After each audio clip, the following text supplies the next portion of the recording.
Telugu Desam party తర్వాత 7 సంవత్సరాలకు 8 సంవత్సరాలకు తెలుగుదేశం పార్టీని పెట్టడం జరిగింది. పులివెందుల నియోజకవర్గంలో మీకు అప్పుడు ఎవరు డైరెక్ట్ ప్రత్యర్థులు లేరు, మీకు ఇంకో కుటుంబానికో లేకుంటే డైరెక్ట్ శత్రువు లేరు. ఎందుకు గాను రాష్ట్ర సచివాలయంలో మీ తండ్రి పేరు అటాక్ చేశారో సూటిగా సమాధానం అని చెప్పమని చెప్పి జగన్మోహన్ రెడ్డి గారిని, జగన్మోహన్ రెడ్డి తాబేదారులను సూటిగా ప్రశ్నిస్తూ ఉన్నా. ఎందుకుగా చేశారు? మీరు చేసినా, మీ తండ్రి చేసినా, మీ బంధువులు, మీ నాయనగారులందరూ మీ తాత చేసిన పని ద్రోహమైన పని అని చెప్పేసి మీ తండ్రిని చంపాలని చెప్పి ప్రయత్నం చేయడం జరిగింది. అంటే రాజకీయాల్లోకి రాకముందు నుంచి కూడా స్వాతంత్రం కంటే ముందు బ్రిటిష్ వారి పంతన చేరి ఆర్థికంగా ఉన్నత స్థితి పొంది దేశద్రోహులుగా మీరు పనిచేయడం జరిగింది. వచ్చిన తర్వాత ఇతరుల ఆస్తులను దోచుకోవడానికి రక్తపు టేరులను పారించి అమాయకులందరినీ కూడా చంపి మీ మీద కూడా మీ తలకు కూడా తెచ్చుకోవడం జరిగింది. దాని తర్వాత నర్సయ్య కుటుంబీకులతో కాంప్రమైజ్ అయ్యి వాళ్ళ కొంత ఆస్తులు ఇచ్చి సర్దుబాటు రాజీ చేసుకున్న మాట వాస్తవమో కదా జగన్మోహన్ రెడ్డి?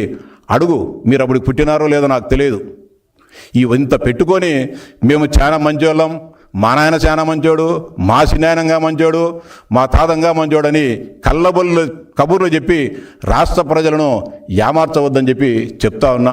మీరు రాజకీయాల్లోకి వచ్చినప్పటి నుంచి కూడా ఏ రోజు మీ తాత జీపులో కానీ, మీ నాయన జీపులో కానీ, మీ చిన్నాయన జీపుల్లో కానీ బాంబులు లేకోకుండా మీరు ఎప్పుడన్నా తిరిగినారా?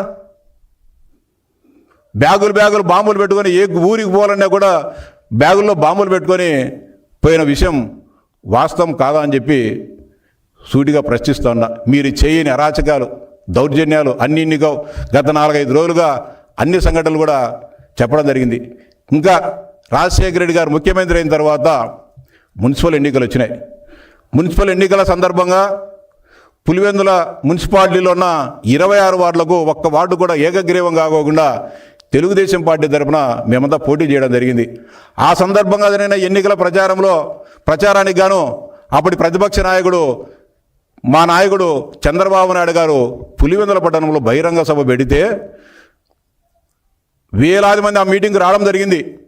2004, 2005 ఒక్క సంవత్సరానికే మీ మీద పులివెందుల ప్రాంతంలో వ్యతిరేకత వచ్చిందనే దానికి అదే సూచన.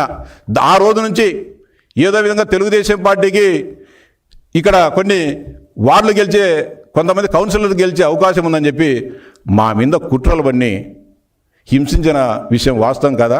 మీకు నిజంగా ప్రజాస్వామ్యం అంత గౌరవం ఉంటే, మీకు ప్రజలలో బ్రహ్మాండమైన సానుభూతి పలుకుబడి ఉంటే ఎన్నికల ముందు రోజు రాత్రి మమ్మల్ని అందరినీ కూడా మా జోబులలోనే 100 రూపాయలు, 1000 రూపాయలు, 3000 రూపాయలు డబ్బులు పెట్టి మీరు ఇప్పుడు చెప్తాడు కానీ అడిషనల్ ఎస్పీ రాజేశ్వర రెడ్డి గారు అని చెప్పి మీ తరఫున వకాలతో తీసుకొని మాట్లాడుతుంటాడు, రిటైర్డ్ అడిషనల్ ఎస్పీ. ఆయన నాయకత్వంలో మా అందరినీ తీసుకొని పోయి పోలీస్ స్టేషన్లో పెట్టిన విషయం వాస్తవమా కాదా అని చెప్తాను. ఇంకా మీకు డౌట్ ఉంటే జగన్మోహన్ రెడ్డి గారు, నీ పక్కన మీ రాష్ట్ర ప్రధాన కార్యదర్శిగా సతీష్ రెడ్డి ఉన్నారు, అప్పుడు మా పార్టీలో ఉన్నాడు, మా పార్టీకి ఇన్ఛార్జి. నిజమా కాదా? నువ్వు కావాలంటే సతీష్ రెడ్డిని ఎదురుగా కూర్చోబెట్టుకొని అడుగు, ఏం సతీష్ అన్నా ఏం జరిగింది ఆ రోజు మున్సిపల్ ఎన్నికల రోజు అని చెప్పి ఆయనతో చెప్పి నువ్వు ప్రెస్ మీట్ పెట్టి ఇది అబద్ధం అని చెప్పి. ఇది జగన్మోహన్ రెడ్డి.